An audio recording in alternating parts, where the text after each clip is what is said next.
suyu. Gel.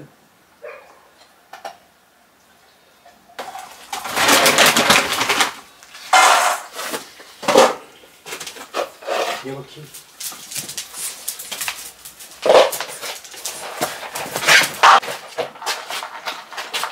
Merhabalar. Hoş geldiniz yeni videomuza. Bir önceki videoda biliyorsunuz Şira rahatsızlanmıştı. Veterinere götürmüştüm. Şimdi üşümesin diye üstünü giydirdim. İlaçlarını da içiriyorum. Biraz da olsa yemek yiyor. Ama özellikle benim elimden olunca daha çok yiyor. Al bakalım.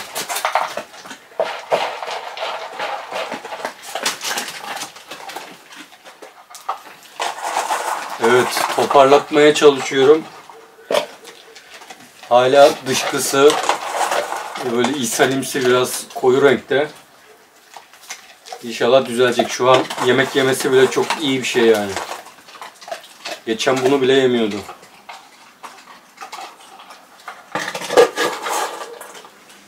Tamam Şira. Veriyorum işte, ye. Al. Tek seninle ilgileniyorum, tamam. Kıskanç ya.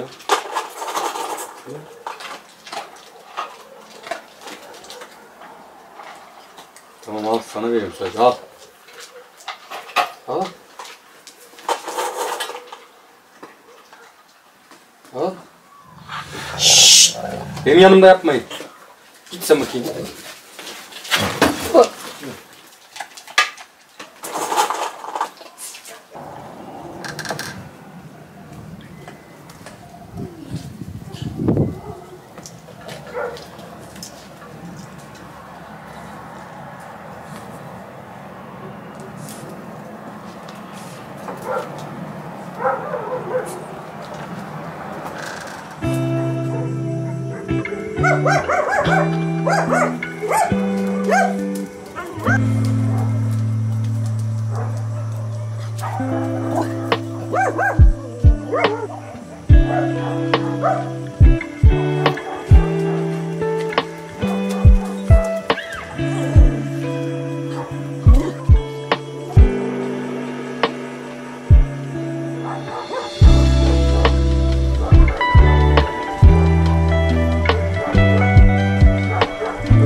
Aşkım hadi. Kahvaltı hazır.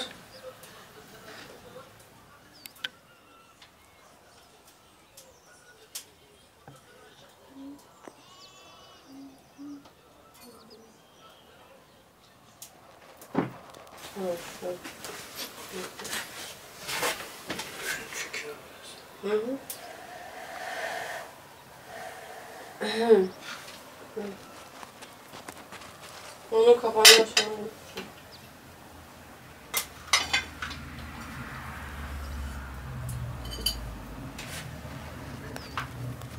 Bitsin artık.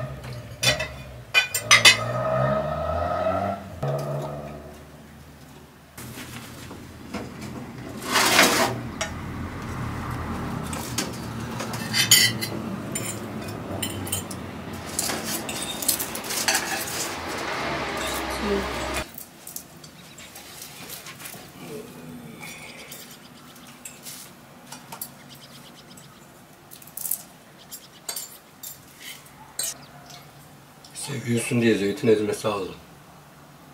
Evet. Severim onu. En son herhalde 2-3 yıl önce. Değil mi? Aynen. En son şeyde neydi o? Çandır'dayken.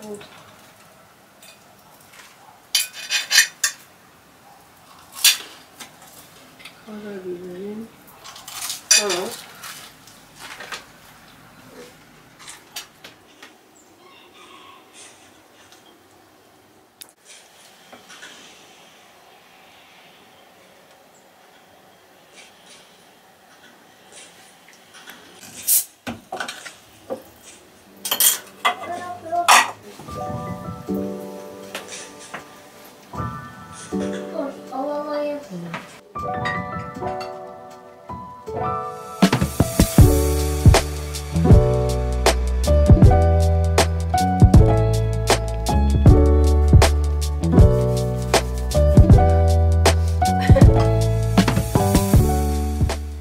Evet, Gizem'in dediğine göre kahve çok zararlıymış. Ben de ona diyorum ki anneannem dedem, babaannem dedem, senin babaannen, Hayır. deden hep bunlar her gün kahve içmiyor muydu? İşte içiyorlardı ama ruh hallerini biliyor musun? Belki çok mutsuzlardı. Ha, yaşı yani ömrü kısaltmıyor, insanı mutsuz mu ediyor? Evet. He? Enerjisini bozup yani nasıl söyleyeyim sana? Yani sonuçta hepimizin bir aurası var, enerjisi var. O enerjiyi bayağı bir indiriyormuş, düşürüyormuş. Bütün çoluk çocuk genç herkes Hepsi kahvelerde. mutsuz zaten. He? Farkındaysan bütün gençlik mutsuz zaten. Hiç mutlu görmedim Değil mi? ben. Genç neslin pek mutlu olduğu gözükmüyor. Ya ben de hiç mutlu görmedim yani bizim çocuklarımız da buna dahil yani. Ama sonuçta bizim yaşlılar da kahve, hayatlarında hep kahve vardı. Mutsuzlar mıydı? Yani bilemezsin ki ne yaşadıklarını. Ama yani mesela sadece mutsuzluk değil hani birçok enerjinin de sana gelmesini, iyi enerjini de engelliyormuş yani. Belki de stres oluyorsun. Evet işte o bazı şeyleri varmış bunun. Ben şimdi mesela bak bunu kahvaltıdan sonra içmezsem He, bir sanki de onu böyle söyledi, bağımlılık yapıyormuş. sigara gibi Sigara yani. bağımlılığıyla aynıymış bu. Ben öyle bir şey Ama benim yaşamıyorum da yani sende gün var içerisinde yok. Kahvaltıdan sonra Ha. yani mesela gün içerisinde ya ben kahve içeyim. İşte bağımlılık. Ama hayır, kahve şeyi- zaten farkındaysan insanlar mesela kalkar kalkmaz mutlaka kahve içerler. Yani o kahveyi isteyenler, ben çok kişi gördüm yani öyle kalkar kalkmaz hemen böyle ya kahvaltıdan önce ya sonra mutlaka bir kahve hemen içilir yani. Neden? İşte bağımlılık yapıyor çünkü. Benim kahve, çay, sigara hiç öyle alışkanlıklarım olmadı. Yani hani tabii ki de yani hani illa öyle bir iki tane sigara içmişliğim olmuştur hayatta ama hiçbir zaman öyle kahve de dahil Bağımlılığa hiç dönüyor. bağımlılığa dönüşmedim. Yani yapımda yok öyle bir şey. Hani bilmiyorum artık bunu kanla mı alakalı bir şey, yapısal mı? Hani hiçbir şey böyle Allah'a çok şükür maşallah. Yani hiç bağımlılığım olmadı yani. Böyle bir şeyin esiri olmadım yani. Öyle bir şeyim yok. Yani olsa da olur, olmasa da olur benim için. Yani benim için sabahları olsun ya bir tane. Olsun canım o kadarcık artık yani. seni mutsuz etmiyorsa, ya şimdi mesela bir sigara içiyor olsaydın o muhtemelen seni mutsuz ederdi. Çünkü onda depresyon hissi veriyor o sigara. İçmediğimde asıl mutsuz oluyorum. Ha. Muhtemelen vücut onu istiyor. Strese giriyorsun. İşte bak gördün, bağımlılık gene yani. İstiyorum ya, beynim şey diyor yani, hani kahven geldi hadi. Ama Türk kahvesi, yani bir Nescafe ya da başka bir kahve sevmem yani. Türk kahvesini seviyorum ben. İşte yani esiri olmamak lazım. Tabii canım ya, sonuçta keyif aldığımız şeyleri de yapmamız lazım. İlla öyle bir şey var mı yok mu, onun da bir... Ya şimdi günde 10 tane içiyorsan... Tabii evet, o zaman mutlaka her şeyin fazlası zarar. Cozutmuşsun demektir yani. Ama zaten mutsuzluk bence genel itibariyle insanlarda çok fazla benim karşılaştığım ve hani gördüğüm bir şey. Yani sadece kahveyle alakası yok. O konuyla ilgili bir şey diyeceğim. İzleyicilerimizden birisi Avustralya'da mı yaşıyormuş ne? Ya siz o kadar çırpınıyorsunuz, sizi Muğla'dan beri izliyorum demiş. Biz yani şu şartlarda hani bu ülkenin ya hani bu kriz döneminde bile bir şeyler için uğraştınız, çabalıyorsunuz, mücadele ediyorsunuz demiş. Diyorum ki acaba burada olsaydınız, burada imkanlar çok geniş, yani çalışana hakkı fazlasıyla alınıyor demiş. Burada olsaydınız neleri başarırdınız? Çok merak ediyorum. Bazen düşünmeden kendime edemiyorum demiş. Ya şimdi şunu soracağım. Yurt dışından çok fazla gurbetçimiz var. Bizi izleyenler var. Ya gerçekten böyle refah düzeyi çok yüksek ülkelerde yaşayanlarımız da var. Ya oradaki insanlar mutlu mu yani? Hani bir şeylere sahip olmak, para pul olmak, ne bileyim kapıda 2-3 araban, yani her şeyi alabilecek gücünün olması hani mutluluğu sağlıyor mu? Yani siz bunu etrafınızda görüyor musunuz? Yani nedir yani mutluluk? Hani mutluluk nasıl elde edilir yani? Çok güzel bir soru sordum bence. Bakalım ne cevaplar gelecek. Ben bununla ilgili bir şey söyleyeyim. Sana komik bir anımı anlatayım.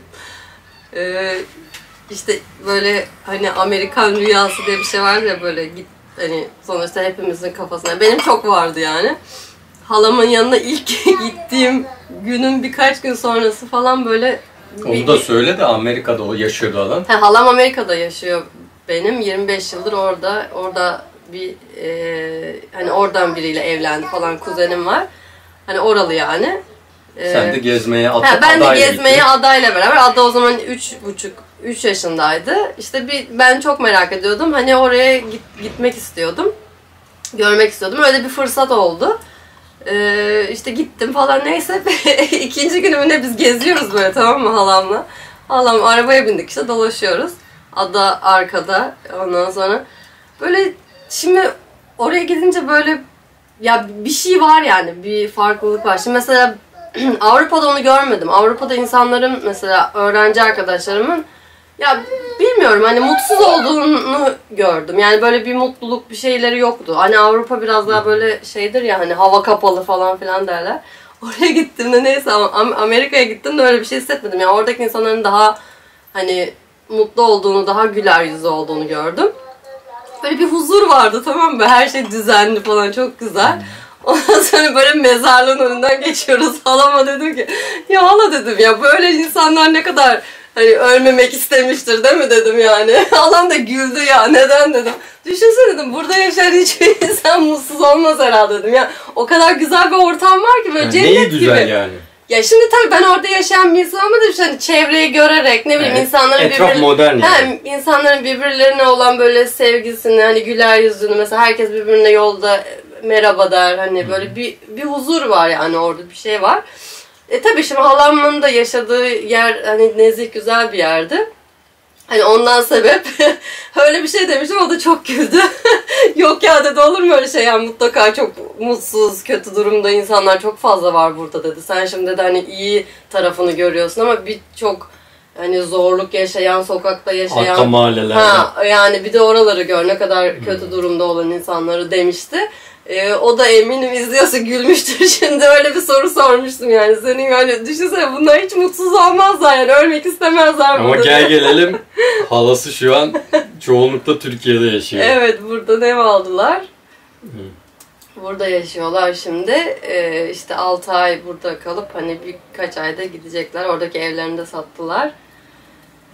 Öyle Öyle yani güzel bir soru sordum, bakalım ne cevap verecekler. Ama şöyle bir şey var, mesela ben işte bu doğal ürünler sebebiyle hani gurbetçilerimizle çok konuşuyorum. Mesela Kanada'da yaşayan 2 takipçimiz var, yani konuştuğum, tabii daha fazla vardır da hani ürün aldılar bizden, doğal ürün. Sordum mesela, dedim ki ya o hani Kanada'ya daha önceden geçen sene gönderememiştik bu pandemi sebebiyle, bu sene ilk kez gönderdik. Dedim mutlu musunuz ya, hani hiç dedim dönmeyi düşünmüyor musunuz? Ya hiç dönmeyi düşünmüyoruz burada. Yani ikisi de aynı cevabı verdi. Yani İnşallah bir gün, hani dedim ya bir önceki videoda, böyle ülkemiz öyle güzel bir ülke olur ki, huzurlu, hani başarının karşılığını alabildiğin, herkes buraya geri gelmek ister inşallah. Burada yaşamak ister. Ama Ya tabii bence, uzun bir süreç yani. Bence mutluluk ya ülkelerle alakalı bir şey değil. Bence mutluluk kişisel bir şey. Yani insan, ya mesela hiç parası pulu olmayan, dağın başında yaşayan bir aile düşün, çocuklarını düşün. Onlar mutlu değil mi sence? Ya mutludur tabii. İnsanın mutluluğu bence Yani her şey göreceli para bir mı yani? Hayır, insan neyi görüyorsa onunla mutlu olur. Şimdi mesela burada bir Afrika'da yaşayan insanların, yani bir bilgisayar bir şey bilmeyen insanlar, ama orada ne kadar mutlular. Hani onlarla mutlu olmayı bilmişler. Mutluluk göreceli bir kavram. Bir de insanın içinde, yaratılıştan olan bir şey bence. Evet, yorumlarınızı bekliyoruz. Hatta şöyle bir şey diyelim mi? Bu yaşınıza kadar sizi böyle en mutlu eden, en mutlu olduğunuz an bir düşünün şimdi mesela. Neydi? Yazın. Ne oldu da mesela çok mutlu oldunuz? Hem insanlar okudukça belki mutlulukları artar. Belki de. Bence artıyordur yani. Geçenlerde eskilerden bahsetmiştik ya, çok mutlu olmuşlar. Evet. Ama insanın büyüdükçe sorumlulukları arttığı için herhalde birazcık daha o mutluluk oranı düşmeye başlıyor diye düşünüyorum. Ya sorumluluk hissiyatı evet. Biraz şey yapıyor, insanı eziyor yani. O yüzden insanlar hep çocukluklarını arıyorlar, çocukluklarını özlüyorlar. İşte sebebi bu, sorumluluk olmadığı için. Yani mesela bekar YouTuber'lara ya da emekli, artık çoluğu çocuğu büyütmüş, evden salmış YouTuber'lara falan bakın. Ya da böyle hani çocuğu olmayan çiftlere falan bakın. Böyle daha bir hep enerjikler. Değil mi? Yapacak bir şey yok. Evet. Ben de bu mutluluk şeyine nedense bilmiyorum, iyi de değinmiş oldun yani. Ben de kendi kendime düşünüyordum.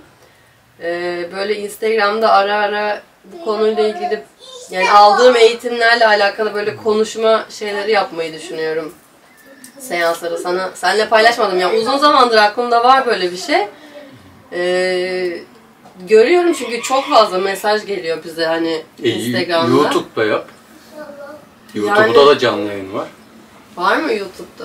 Yani belki bir atölye açarım diye düşünüyorum yani. Bilmiyorum. Şimdi mesela ben hani yoga, işte yaşam koçu falan filan, onlarla ilgili değil de onlara karşı uzaklaştım yani. Bu doğada yaşadığım zamandan beri hiç böyle ilgimi çekmiyor artık böyle o tip şeyler. Eğitimini de almış olmama rağmen, ama bir aldığım eğitim var ki o çok hala böyle içimde hani onu da böyle insanlarla da paylaşmayı çok istiyorum. Böyle çünkü konuştuğumuz, yüksek sesle söylediğimiz her şeyi beyin algılayıp ona göre hayatımızı şekillendiriyor aslında. Beyin bizi aslında yönetiyor bir nevi. Bununla ilgili bir eğitim almıştım, EFT, Emotional Freedom Techniques diye.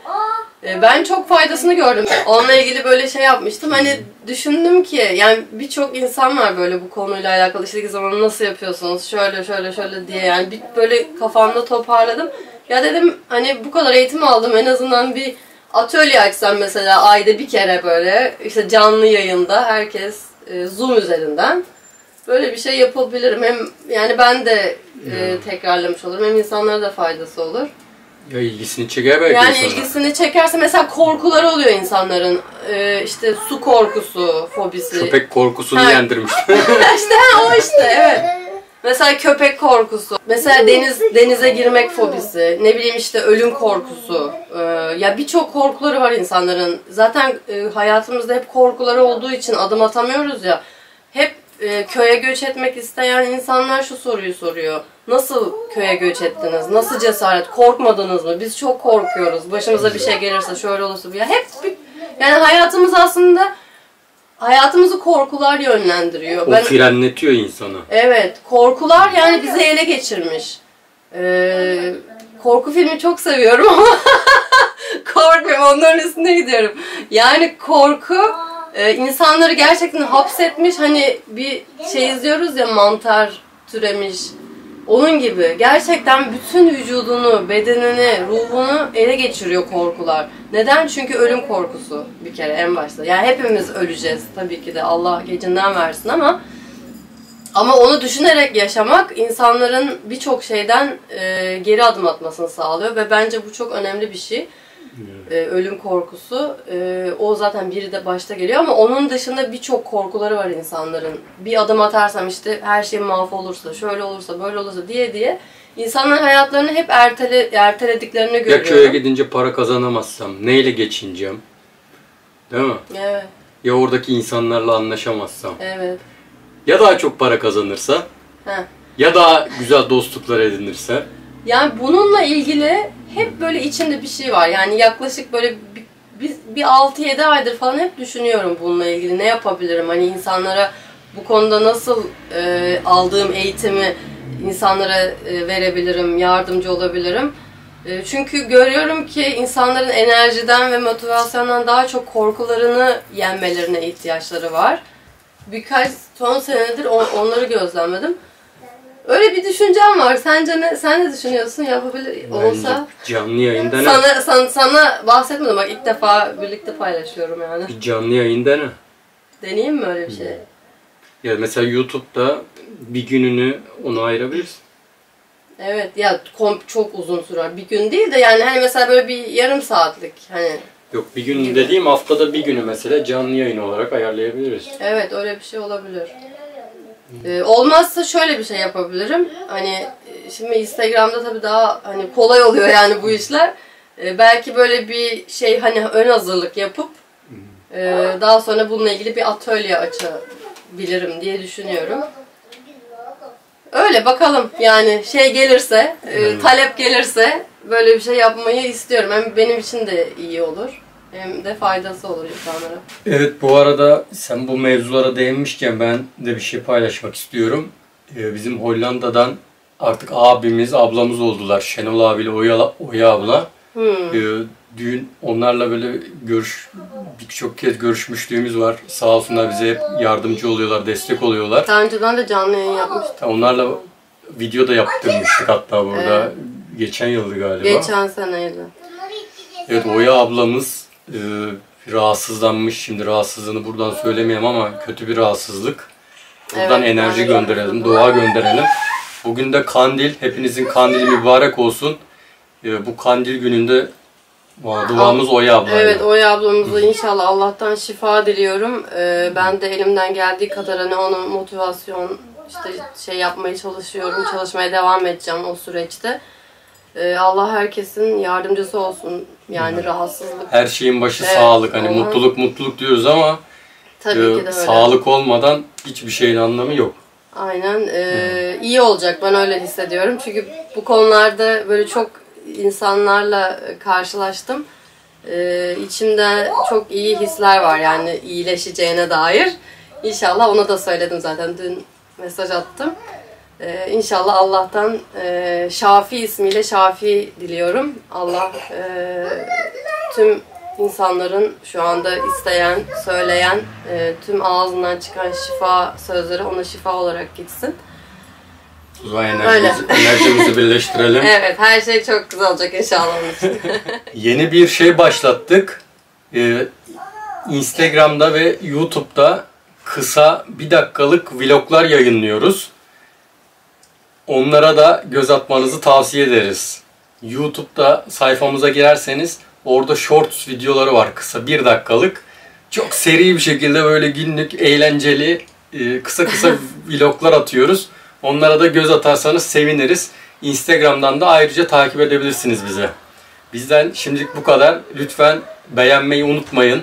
Evet, abone olmayı lütfen unutmayın. Çok seviniriz. Kendinize çok iyi bakın. Her şey gönlünüzce olsun. Bir sonraki videoda görüşeceğiz inşallah. Hoşçakalın.